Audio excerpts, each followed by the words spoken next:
Hello, everyone. I'm Sue Jankowski, and you are watching PHTV4, and this is Spotlight. Today, the Spotlight is at Palos, District 118. We're at Palos East today, and we have some really exciting stuff that's happening with the ALPS group. Now, ALPS stands for Accelerated Learning Program for Students, and they're here, right here in this school district. So today we have the ALPS teacher, Miss Julie McNamara, with us. Thanks for inviting us here, Miss McNamara. Thanks for having me and my students on today. We're so excited. Do you want to just give us your student's name? Because we are going to talk to them more in just a minute, but we like to know who we're looking at right now. Sure. This is Shay, Marley, and down here we have Carol. They're a great looking group, and I can tell they've done some really interesting things here. I think you see on the table there's some really good projects, and we have something up on the screen that you'll see too. But first, I'd like to know a little bit about you, Miss McNamara. When did you come to the school district? And I always like to find out why someone was drawn to education. Yeah, so I've been teaching in Palos 118 for 18 years now, but have been teaching ALPS for the past 12 years. And this is my first year at both Palos East and Palos West with the ALPS students. I always loved playing school as a child, and that was kind of my start of it. And I was in some gifted programs as a kid and loved that, and wanted to pursue that, and so here I am as part of our ALPS program. That's fantastic, and the ALPS program is a great way for kids to have like just a different look at education, and it's exciting when they have an inspirational teacher like I've heard you are, so that's really great too. So tell us a little bit about what kind of competition was this whole invention game competition? How did that get started? Sure. We started participating in the Young Inventors Challenge 12 years ago when I became part of the ALPS program here at Palos East. I wanted to get the students into some type of academic competition where they really could create, be challenged, and share their work and be rewarded for it. So we found the Young Inventors Challenge, which is put on by People of Play and is part of the Chicago Toy and Game Fair. That happens right here in Chicago area.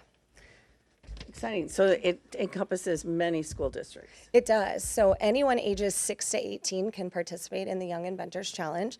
And that's across the country too. So, and they can enter games both virtually or present there in person. That's exciting. Where was the presentation done? This year it was at the Rosemont Convention Center. Oh, that's a big venue. That had to be kind of exciting to be there. Okay, so they won some awards at their Inventors Challenge, correct? They did. We won 3 out of the 4 categories for the junior division, which is the age group that they are able to participate in as 4th graders. As 4th graders, wow. I mean, look at all the great things you've done, 4th grade. The future looks really bright, and it's really great to have 3 young women going for it. I like that a lot.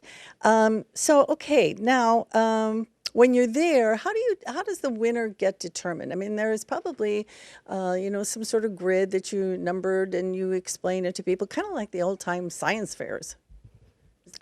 Yeah, so they are put in a spot when they get there. All of their products, though, are entered online first, so the judges do get to see a pitch video of their game, which they created online, and Marley was our winner for Best Pitch Video this year. And they also enter game directions, pictures of their game, a product description online, so the judges see that ahead of time, and then they present to the judges live. And the judges are all experts in the toy and game industry. So they might work for toy and game companies. They might even be a toy or game inventor. And they're pitching their games there to these judges who then score their student work and find our winners. Wow, that seems exciting, but a little bit of pressure there too. And it takes a lot of work to get to that point. And it seems like there's many, many steps. You're explaining it, and then you're showing it, and you've got to make sure your game works. So we're really excited to see what some of these games are. So okay, thank you. Now we are going to have Carol come up first, and she's going to explain the game. These games look fabulous and like they would be wonderful to play. So Carol, come on over here. Carol's going to show us what her game is. First of all, Carol, what is the name of your game? The name of my game is Catastrophe of Hairballs. I love the name. And if you've got a cat, you know what she's talking about. So, okay. Now, explain, first of all, what made you come up with this idea? One day I was doing brainstorming and I just felt like cats and gum, and over time it turned into hairballs. Good thinking. Good thinking. And then you came up with this game. Can you explain, first of all, what is the object of this game? Object is the game is to take your cat, take a hairball, and then shoot it like a slingshot at the target. And then once you run out of cards, you count up who has the most points. Okay, so what do the cards say? The cards could be like good cards, bad cards like, oh no, you choked on a hairball, lose 15 points. Or something like, yay, your opponent hit him or herself with a hairball, choose someone to lose 15 points. Oh, I love that. How many people can play this game at a time? 5 people. So each person gets their own cat. Yeah. You get to choose your cat. And then what, this part, are they shooting the hairball into the cat or into this box? So you take the hairball and then you put it and then you use it like a slingshot to shoot it into the box. Oh my goodness, I didn't realize there was something at the back of that. Yeah. Carol, how on earth did you come up with this idea to have, I don't even know what this part is. Is it like a It's like paper towel tube? It's like, so my dad got a poster and I think these were like what it came on and we used Sturdy. it. Yeah, very good. I love it. What did you make the cats out of? Well, they're made out of socks and they're filled with fluff so that you can like cuddle with them. You can use them afterwards to like hang out with. Yeah. Have anybody in your family play this game with you? Yeah, I played it with my dad and my brother Truman. Okay. Did they have fun? Yes. All right. So you must have done pretty well. The judges thought it was a pretty catchy game. Mhm. Did you enjoy being at the contest, entering a competition like that? I did. You did. Do you think you'd ever do a competition in the future? Yeah, I Go think for it I again. would. Yeah. All right. Is this, I didn't ask your teacher, is this like a yearly kind of thing that they do? It is, yes. Okay, so these girls, Every November. you can do it again then. They can, and we've had students in past years who possibly didn't win in their first year and went back again as a 5th grader or even later on and then won in a future year. So You never know. You never know. You got to Continue to invest. keep trying. Or maybe you learn something from being there. Carol, did you see a lot of games that you thought, wow, that's really amazing that they came up with that game? Yeah, I really thought Shay and Marley's game were like really catchy. Oh, nice. I like how the spirit of, camaraderie, rooting for your team members. That's good. Thank you, Carol. Okay, Carol, if there is anything else you want to tell us about this? No, not really. Okay, well, we're good. Why don't you go back and stand by Marley? And Shay, I'm going to come over by you a little bit. Shay, what is the name of your game? I love the way it looks. I mean, it's kind of like surprising with colorful eggs plus skeletons. How did you come up with this idea? So, one day after I was brainstorming, I went into my basement to see what I could get to make a game, and I found skeletons from Halloween decorations and Easter eggs, and I was like, what if I made a game about that? So I did, and then I had Zombie Zania. Zombie Zania. I love these names of these games. They are so clever. Good for you. Okay, so Zombie Mania. Also, I like it that you went and you took things from your home and thought about what can I do with these to make a game. I mean, that's kind of like recycling. That's a good thing. All right. So now explain your game. What are these skeletons, or are we calling them zombies? Yeah. What are the zombies trying to do here? Okay, picture it. Dr. Shelley was an evil scientist in her evil lab. One day she had a great idea. She would bring dead zombies back to life. She hired lab assistants to work day and night trying to bring the zombies back to life. Can you help Dr. Shelley by bringing the zombies back to life? Oh, and how do we help Dr. Shelley bring these zombies back to life? So you would pick up a card and then you do whatever the card would say. Mm-hmm. One of the cards could be like, pick an egg, so then you would take an egg, open it up, and then it's brown. So, you would also have to pick a colored zombie at first. Mm-hmm. So I'm just going to say that I'm pink because it's closest. And I have a brown. So the brown person over here would want to try to take that from me. So they could get a trade card, a steal from your left card, a steal from your right card, or a steal from anyone from your choice. Okay. So, if you have this, the brown zombie wants to get that brown piece. At the end of the game, who wins? So you have to try to get a matching set of organs that match the color of your wristband. The organs are a liver, a heart, a brain, intestines, liver, and lung. Okay. You know what? I thought this was kind of a unique piece of brown. I didn't realize this was a heart. Is that what I'm looking Yeah. at? Oh my gosh, that is so, it's kind of crazy and fun. So we're getting organs so we are not a zombie anymore, maybe. Yeah. Is that right? Yeah, if you get all the matching organs, you bring your zombie back to life and you become an evil scientist. The goal is to become the evil scientist. I love that. That is so fun. And all of these things are in the eggs. How did you get these little organ pieces?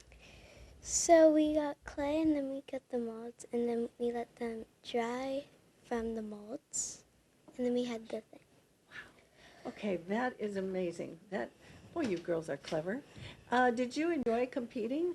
Yes. Yes. It was really fun with all of the steps along the way. Okay. And a really fun thing was explaining to the judges. That is fun. Did they ask you a lot of questions? Yeah. And you had no trouble explaining things to them? No. I love the confidence that you guys have. That is so important. And you knew all about your game, and you felt, like I know my game, and I'm gonna tell you all about it. Did the judges then? Did any of them like try and play the game? Yeah, they did. They did. And would you say the judges had some fun playing the game? Yeah, they did. Yeah, good. Is there anything else we should know? I like how you made the zombies different colors by putting like a little rubber band on it. Yeah, and a thing about my game is you don't have to just use it as a game. You could also use them as a toy because they could like move their position to whatever you want them to and like move their jaws. And I bet that people do when they play this game. Have you played it with your other team members here? Yes, and I also played it at home with my families and at school. Nice, very good. Anything else you'd like to tell us about the game, Shay? I would just want to say, if you do want to enter the Young Inventors Challenge, then you want a trifold board that shows a lot of color to get the judges' attention. Oh yeah, good pointer. Because the more votes you get, the higher it could be. Yeah, good. You want to score high when you're there. Yeah. And you girls sure did. Okay, thank you, Shay. Very fun. All right, Shay, why don't you stand next to Carol? And Marley and I are going to go over to the whiteboard over here, and we're going to hear about Marley's game. Marley, today's world is so wonderful because you don't always have to be somewhere. And Marley sent hers in virtually. You won an award for that, didn't you? Yes. What kind of award was that? I won Best Pitch for the Young Inventors Challenge. That's awesome. And there's your game right there. Mm-hmm. All right. What's the name of your game? The name of my game is Makeover, and the object of the game is at the end you're supposed to have the silliest makeup. I love that. Okay, so it's not makeover like I'm so glamorous. It's No. makeover I look crazy. Yes. And that's just fun. Yeah. All right. So how do you play this game? So you basically play it by once you pick the pink card, and then whatever it says, like face, lips, or cheeks, then you spin the wheel, and if it lands on lipstick and I got a cheeks card, you'd have to put lipstick on your cheeks. Oh my gosh, that is so silly. So what kind of makeup products did you use for this? I used eyeshadow, blush, and lipstick. And is this like difficult to remove once it's on your face? No, I actually put makeup wipes here on the side Oh, very smart. So you don't have to worry about that. No. And so it is crazy because you don't just get to do it. Are you applying this yourself? And is there a mirror to do this? No. Okay, that makes it even better because you're just doing the best you can, and that's pretty tricky with eyeliner. Yeah. Yeah. What did the judges think about that? Did they try this one? Well, I wasn't actually at the Right, Inventors that's right. Challenge. Yeah. But I wonder if they would try it because you got makeup all over your face. Now, have you played it with your family or your friends? I have played it with a few friends and some people in ALPS as well. What'd they think of it? They liked it a They lot. liked it a lot. Yeah. Would you do this again? Would you compete Yes. again? So competition is fun. It's really fun. Yeah, and it's also a little exciting Yes. to do. And then when Yes. you win, it's even better. Yes. But if you don't win, you've seen something, you've learned something, and you get some ideas for the future. Yeah. Yeah, that's good. Well, thank you, Marley. That is a fantastic game. How'd you make that spinning wheel thing? So, my mom used to sell makeup products, and she used to have that at her stand at like a craft show or something. Uh-huh. And you used to spin it, and that's like a free makeup product you get, I think. Uh-huh. Because I wasn't really there when she did it. Sure. I was very young. And she just had the wheel laying around the house, and I was like, me and my friends always put on makeup on each other, but we never do it really that good. So why don't I make a game about that and use the wheel to be to pick your makeup? That is amazing.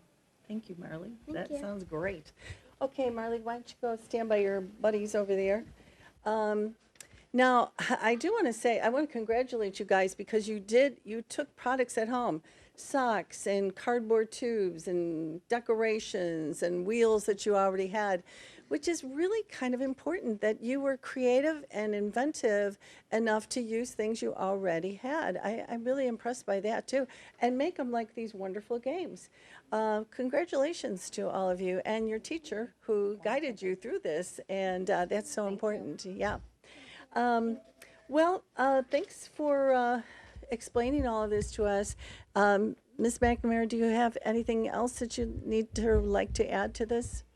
No, I'm just so proud of the students. They continue to impress me every year that we have students enter the competition. They work really hard in class. This is a lot of work for this project from September all the way up to November when we participate in it. Just creating all of the different products throughout the way as we move through this different steps in the engineering design process. And, I look forward to next year's competition as well, and maybe these girls will enter again. Their wheels could be turning right now. Get some ideas for next year. I think that sounds really fun and exciting. And again, congratulations to all of you.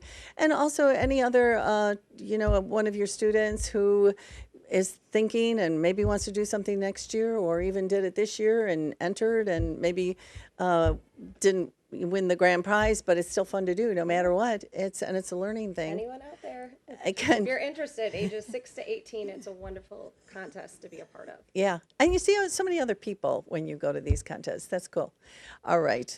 Well, thank you so much for watching us today on PHTV4. And this is Palos School District 118, who is doing fabulous things educating our young people, and we congratulate them. On that, we're going to say goodbye.